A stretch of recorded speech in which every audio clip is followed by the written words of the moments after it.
नमस्ते बच्चों, सुप्रभात।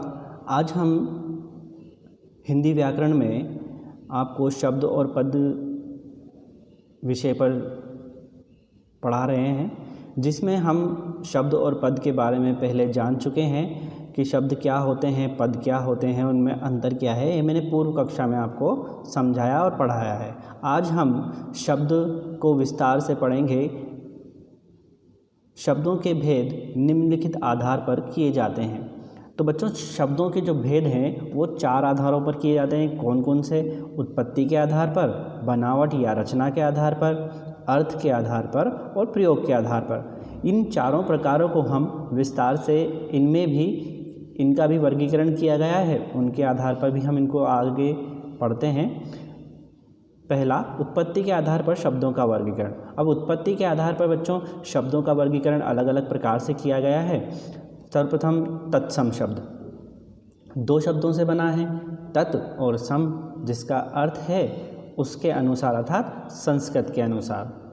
तत्सम शब्दों के कुछ उदाहरण हैं बच्चों। तत्सम यानी कि संस्कृत भाषा से वैसे के वैसे ही हिंदी भाषा में जिन शब्दों का प्रयोग होता है वो तत्सम शब्द कहलाते हैं। इनके उदाहरण देखिएगा आप: स्वप्न, कूप, उलोक, कच्छप, कृषक, कोकिल, धूलि, नासिका आदि।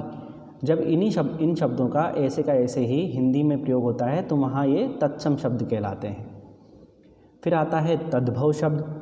जो शब्द संस्कृत भाषा से उत्पन्न तो हुए हैं पर उन्हें ज्यों का त्यों हिंदी में प्रयोग नहीं किया जाता है, इनके रूप में परिवर्तन आ जाता है, इनको तद्भव शब्द कहते हैं। अर्थात ऐसे समझेंगे कि जो संस्कृत से लिए गए तत्सम शब्द हैं उनका रूप परिवर्तन करके जब हिंदी में उनका प्रयोग किया जाता है तो तद्भव कहलाते हैं। तद्भव शब्दों के कुछ उदाहरण हैं: सूरज, किशन, अंधेरा, तांबा, ज्योति, कान, सांवला, सांप, सावन, पूरब आदि। अब जैसे सूरज, तो सूर्य तत्सम शब्द हो जाएगा और इसको सूर्य को जब बदल करके हमने प्रयोग किया सूरज के रूप में किया। कृष्ण किशन, तम अंधेरा, ताम्र तांबा। तो बच्चों इस तरह से तत्सम शब्दों का जब रूप परिवर्तन करके हिंदी में प्रयोग किया गया तो वो तद्भव कहलाए।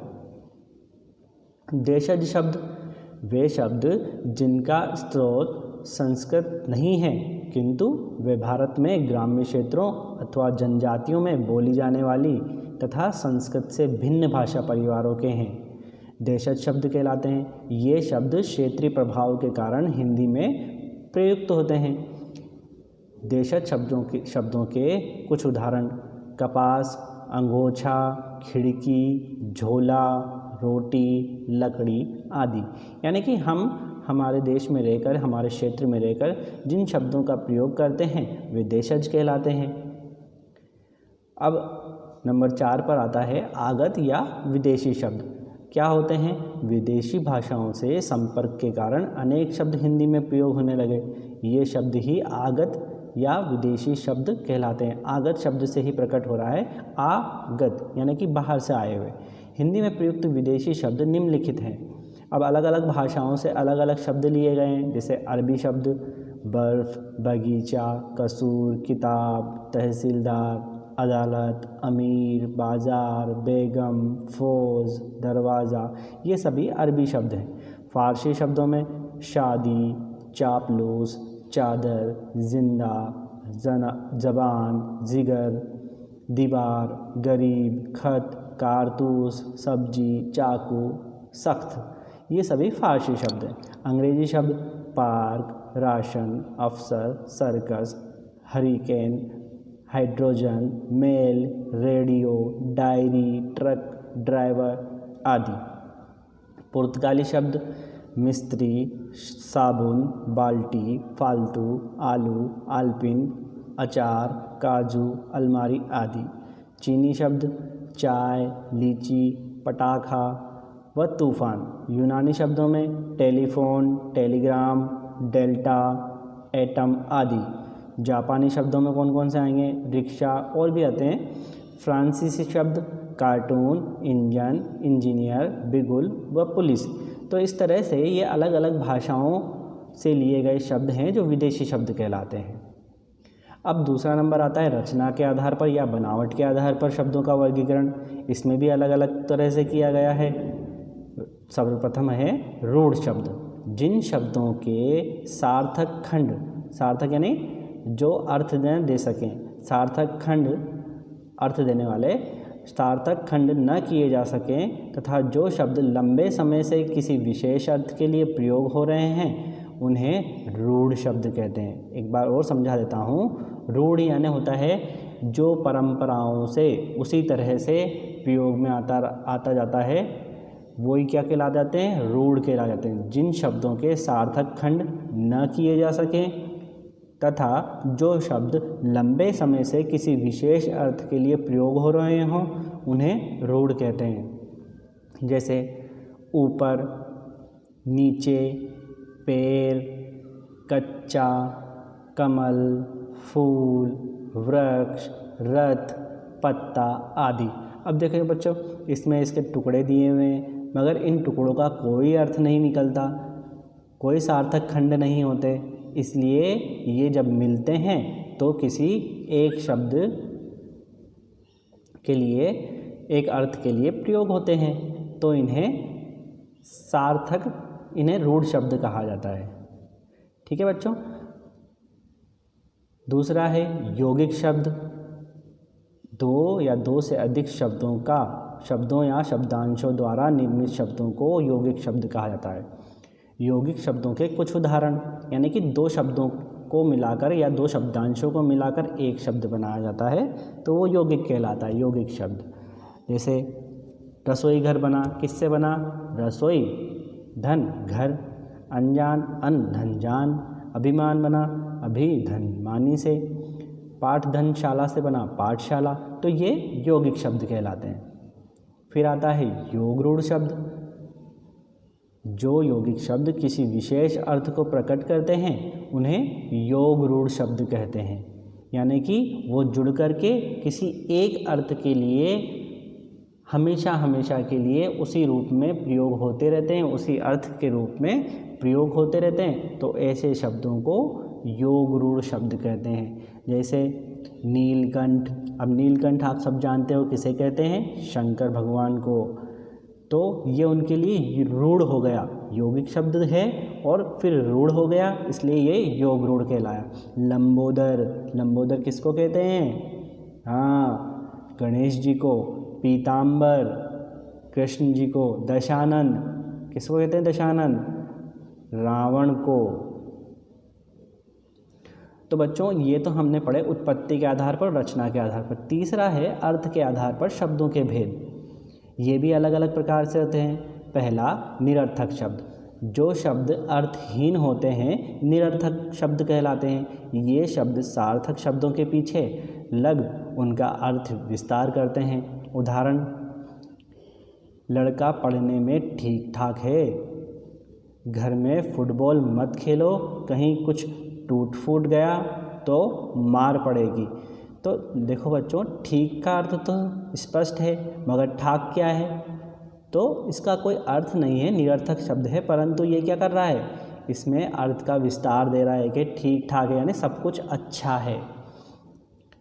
फिर घर में फुटबॉल मत खेलो, कहीं कुछ टूट फूट गया तो, टूट का अर्थ तो हमें याद है मगर फूट गया तो, है ना। तो इस तरह से ये जो शब्द होते हैं निरर्थक शब्द, जब किसी शब्द के साथ प्रयोग होते हैं तो वो वहाँ पर अर्थ का विस्तार कर देते हैं, तो इसलिए ऐसे शब्दों को निरर्थक शब्द कहा जाता है। फिर आते हैं सार्थक शब्द। जिन शब्दों का कुछ न कुछ अर्थ होता है उन्हें सार्थक शब्द कहते हैं। उदाहरण, कोयल, पशु, विचित्र, कर्तव्य, संसार आदि, ये सभी सार्थक शब्द हैं। अब सार्थक शब्दों में भी कुछ प्रकार होते हैं, जैसे एकार्थी शब्द।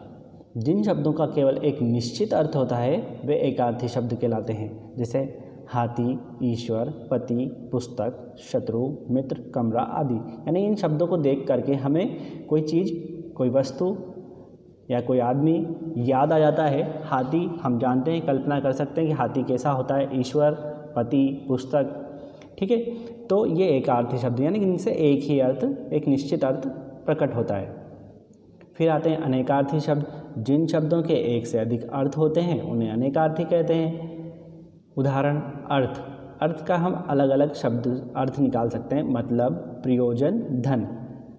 कर, कर यानी हाथ भी होता है, टैक्स भी होता है और किरण भी होता है, यानी कि वाक्य के हिसाब से इनका अलग अलग अर्थ निकल सकता है। अंबर, अंबर आकाश को कहते हैं। कपड़ा, सुगंधित पदार्थ। काल, समय, अवधि, मौसम। आम, सामान्य, एक फल और मामूली। काम का अर्थ होता है कार्य, मतलब संबंध, नौकरी। तो ये हुए अनेकार्थी शब्द। तीसरा, समानार्थी या पर्यायवाची शब्द। आप बचपन से ही पढ़ रहे हैं पर्यायवाची शब्द। जो शब्द एक समान यानी लगभग एक सा ही अर्थ का बोध कराते हैं उन्हें पर्यायवाची शब्द कहते हैं। उदाहरण कमल के जैसे शतदल, वारिज, जलज, नीरज, पंकज, अम्बुज। एक ही शब्द के अनेक अर्थ, अनेक शब्द वैसे के वैसे ही प्रयोग में लाए जाते हैं। एक समान शब्द है जैसे पेड़, पेड़ के पर्यायवाची क्या क्या हैं? विटप, पादप, वृक्ष, द्रुम, रुख, तरु। ये सभी पेड़ के पर्यायवाची। आकाश के पर्यायवाची नभ, गगन, आसमान, अंबर। पक्षी के पर्यायवाची खग, विहग, विहंगम, द्विज, खेचर। तो ये एक ही शब्द के एक लगभग एक सा ही अर्थ प्रकट करने वाले और भी शब्द हो गए, पर्यायवाची कहलाएंगे। फिर आते हैं विपरीतार्थिक, विपरीतार्थक शब्द यानी विलोम शब्द जिसे आप कहते हैं।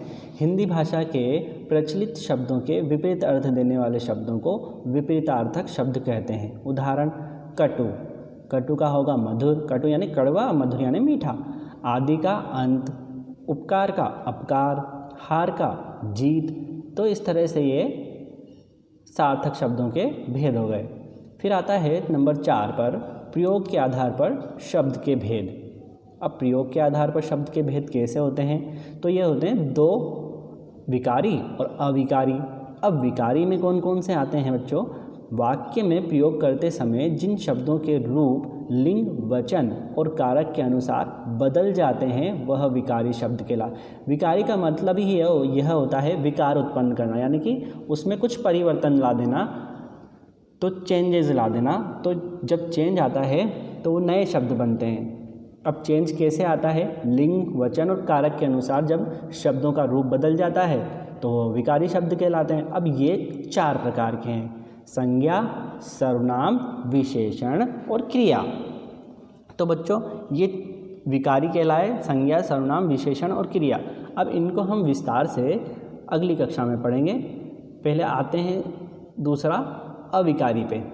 जिन शब्दों के रूप में लिंग, वचन और कारक के कारण कोई परिवर्तन नहीं होता उन्हें अविकारी शब्द कहते हैं। यह होते हैं 5 प्रकार के: क्रिया विशेषण, संबंध बोधक, समुच्चय बोधक, विस्मय आदि बोधक और निपात। तो बच्चों हमने पढ़ा कि प्रयोग के आधार पर 2 प्रकार, विकारी और अविकारी। विकारी में मैंने बताया कि जिसमें लिंग, वचन और कारक के अनुसार कोई परिवर्तन होता है वो विकारी कहलाते हैं। विकारी शब्द 4 प्रकार के: संज्ञा, सर्वनाम, विशेषण और क्रिया। उसके बाद अविकारी जिनमें कोई परिवर्तन नहीं होता वह अविकारी कहलाते हैं। क्रिया विशेषण, संबंध बोधक, समुच्चय बोधक, विस्मय आदि बोधक और निपात। तो इस तरह से बच्चों आज हमने आपको बताया शब्दों के बारे में, शब्दों के प्रकार के बारे में, उसके किस तरह से वर्गीकरण किया जाता है और कौन कौन से होते हैं। तो बच्चों आज यहाँ तक की हमारी कक्षा संपन्न होती है। धन्यवाद।